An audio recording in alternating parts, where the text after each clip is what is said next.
Hi, I'm Leah and I'm a mortgage and protection specialist at The Mortgage Hub.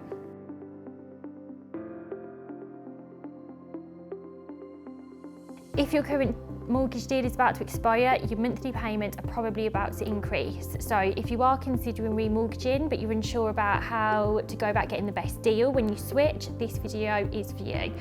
We've answered key questions without the faff so you can make an informed decision about your next steps. Remortgaging doesn't have to cost the earth. In fact, in many cases, a mortgage broker can help you save money on your next mortgage, whether that be in fees or finding a deal that's cheaper interest rate to reduce your monthly repayments. So remortgaging is the process of renewing your current mortgage, either that be your current mortgage deal is about to expire or because you want to find a cheaper or more flexible agreement.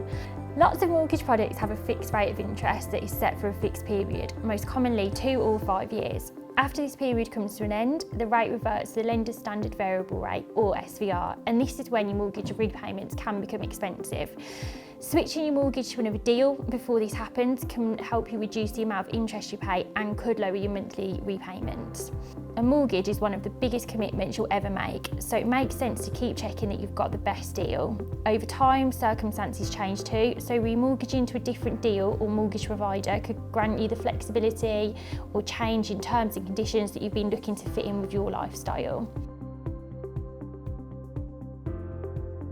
Typically, people tend to get the ball rolling 3 to 6 months before their current rate is about to expire, but it can be helpful to start your search much earlier than that. If you leave it too late and your current mortgage product expires, you could end up reverting to your lender's standard variable rate, even if only for a month or so until you make the switch.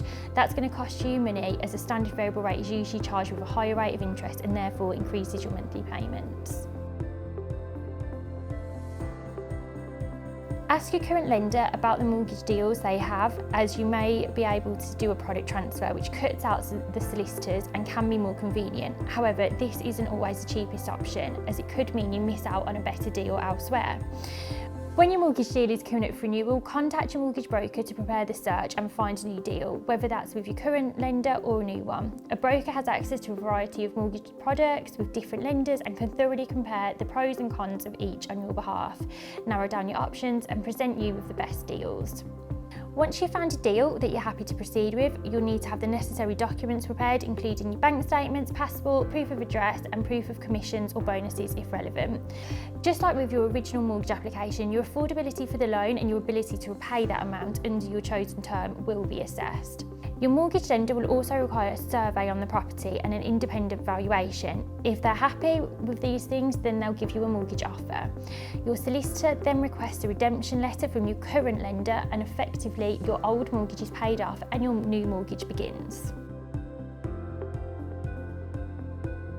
If you're currently in a fixed rate deal that has not yet expired, you will almost inevitably be subject to a payment of an early repayment charge, also known as an ERC, in order to leave. This is usually a percentage of the mortgage balance depending upon how long you have left.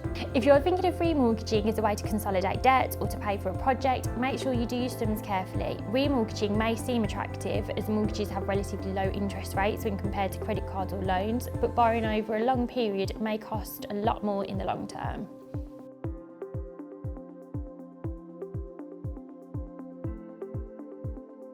If you're currently on a fixed rate for your mortgage, check how long you have left before your fixed rate of interest period comes to an end. Usually lenders and banks fix their mortgage rates for 2 to 5 years for mortgage customers, though this will vary. A good time to start searching for a new deal is shortly before your old deal is due to an end, so that you can take advantage of better rates as soon as possible. If you're on a standard variable rate mortgage, the interest you pay for your mortgage will change in line with the Bank of England base rate, meaning that the certainty of knowing exactly how much your mortgage will cost every month will no longer be there.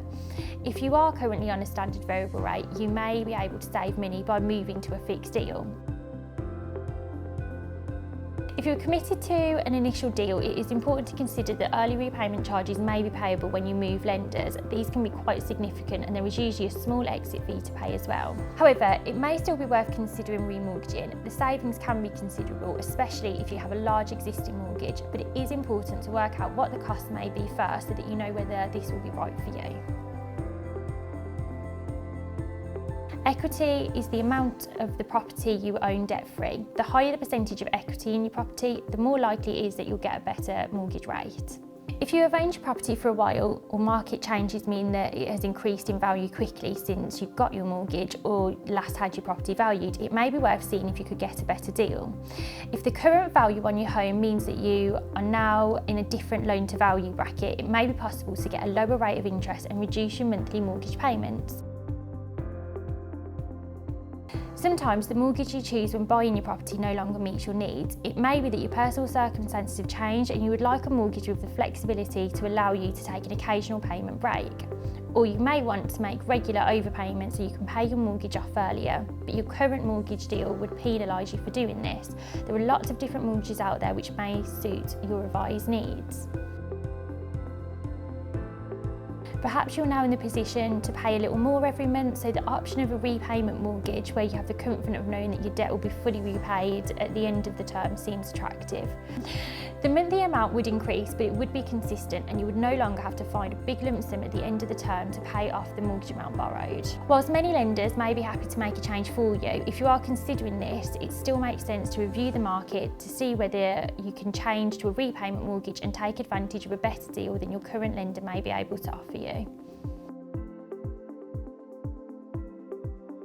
Borrowing on a remortgage may be possible, though your ability to release equity is dependent on lots of factors, like how much equity you've built up in your property and the loan to value on the products you're opting for. It's not uncommon for homeowners to remortgage in order to release a lump sum of cash, especially when property prices have risen. However, it may be possible to release equity from your property to get a lump sum, even if your property hasn't significantly increased in value. But remember, remortgaging to release equity will mean increasing the overall amount you are borrowing, and therefore you'll likely see a rise in your mortgage payments. Some people use the money to do their house up or consolidate debt, and we've even helped parents release equity via a remortgage to gift a deposit to the child. Whatever your reason, it's a big decision that can affect your financial future, so it's important to take your time, compare your options and reflect on expert advice.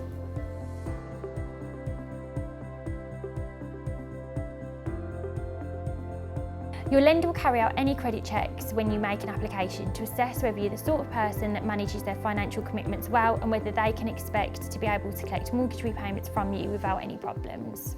A credit check will search your credit history to find out if you have a good track record of making repayments on loans.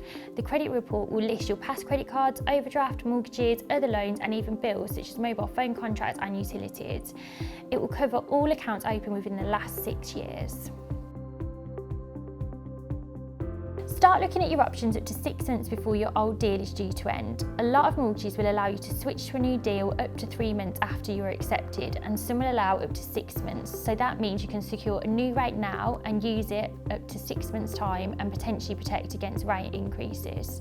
However, the mortgage market changes all the time, so there is a small risk in doing this, because if a better deal comes out in the meantime, you could find that it would have been better to have waited. Whilst no one has the power to see into the future with accuracy, a good advisor will be able to offer advice to help you make a decision to whether to apply earlier or later. Even if you're not looking at increasing your mortgage overall by releasing equity in your home, it is still important to check how much you can borrow. Every lender has a different approach to calculating how much they would be prepared to lend you, and you can use online calculators like the one on our website for a rough guide as to how much you may be able to borrow. Lenders will look at your earnings, other income including commission, bonuses, second jobs and benefits. They will also review your outgoings like food shopping, childcare, debt repayments, credit card balances, maintenance payments, utilities and so forth. They use this information to work out your disposable income and whether it is enough to cover your remortgage repayments. If you're still tied into a deal with your current lender, there may be an early repayment charge if you remortgage during this period, and you can check this in your mortgage agreement or ask your current lender. If there is a charge for exiting your mortgage agreement early and the charge outweighs the benefits of the remortgage, or you simply don't want to pay it, choose your remortgage date as the next working day after your current deal ends to avoid paying these penalties. You may have an excellent credit record, but if your finances are a bit of a mess or appear to be, this can influence a potential new lender. Lenders like to know that you manage your money well and you will be a reliable borrower. If you are considering remortgaging, it would be helpful to avoid applying for other credit just before applying for your new mortgage. It can also help to avoid heavy or inconsistent spending and avoid using your overdraft in the weeks or months before you apply. You will need to provide the same type of paperwork for a remortgage as you had to provide when you took out your original mortgage. If you can get everything together, this will speed up the process and avoid unnecessary delays. A new lender may want to see some or all of the following: your pay slips for the last 3 months, or if self-employed, the last 3 years business accounts or tax returns, your bank statements for the last 3 months, proof of commission or bonuses, this may be on your pay slips, your most recent P60 form issued by your employer to show the income and tax paid for the previous tax year, ID documents, this is usually your passport, but your advisor can guide you to which documents will be acceptable if you don't have a passport, proof of address, this will be items such as utility bills, council tax bills or credit card bills.